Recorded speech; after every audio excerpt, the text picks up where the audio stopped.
Warning: the following program may contain spoilers and is not suitable for all audiences. Viewers' discretion is advised. Yo, what's happening, people of the YouTube Nation? This is your Captain Carbine speaking with another anime review for you. This week on the show, we're talking about Kill la Kill, and boy do I have a lot to say about this show.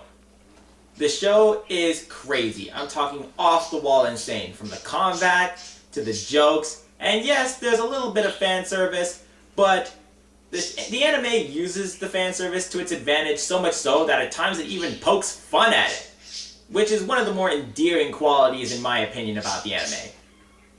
So, our show stars a girl named Matsui Ryuko, who is looking for her father's killer in order to take revenge. But to do that, she has to go to a high school at the top of the mountain. And this is where I see the show borrowing a little bit from Blaze Blue, because the way the setting is set up, it's kind of like a hierarchical city, and depending on the status of the students, that's where not only the student lives, but also the family lives. So say, for example, if the student has a 1-star Goku uniform, then the family lives in modern society. If he or she has 2 stars, then she lives in moderately high society.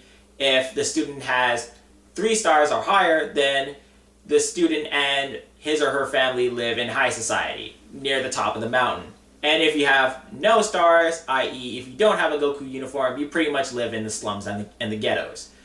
And so, at the top of the mountain, you have the high school, where the student president, Kiryu and Satsuki, pretty much controls everything like a dictator, with a legion of students behind her, including her elite guards.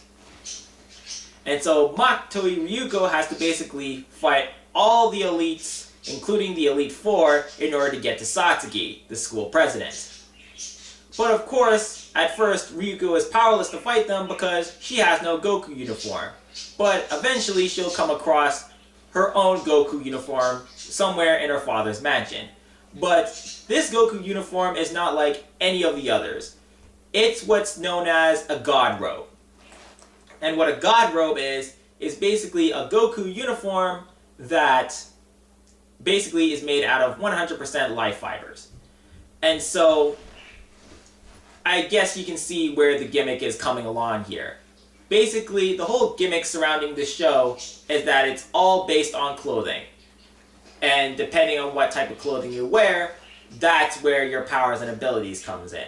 So, of course, you have the 1-star, 2-star, 3-star Goku uniforms, and of course, you have the almighty God robe. Which is, and depending on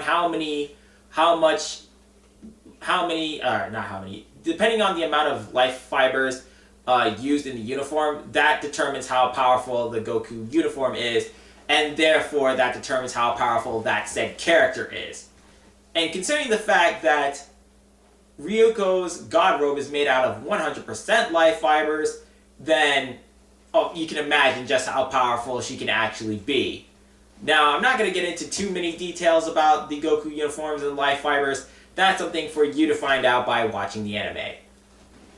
And so, the cast is just completely insane. I'm talking, like I said, off the wall crazy. Everything they do is just incredibly jokes. And just the stuff they say will have you laughing on the floor from start to finish.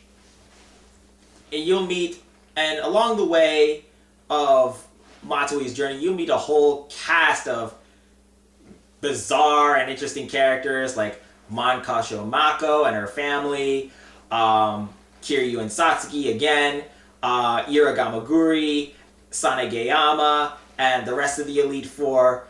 And we get to learn more about these characters and see where they're coming from. And it's actually interesting to see where they're coming from as well as where they're going. And it definitely adds a bit more of an interesting dynamic, not only to the cast, but to the show itself. And the combat. Now we get into the good part. As you can probably tell, this show was made by a studio named Trigger, who is also responsible for creating another legendary anime called Gurren Lagann. And I must go on record by saying I have not seen Gurren Lagann. Yes, it's a shame, I know, but I'll get to that at some point. And so, the combat, as you realize, is fast-paced, it's crazy, it has a bit of a Looney Tunes style feel to it, but again, this only adds to the humor and the charm of the show. And speaking of humor and charm, the fan service.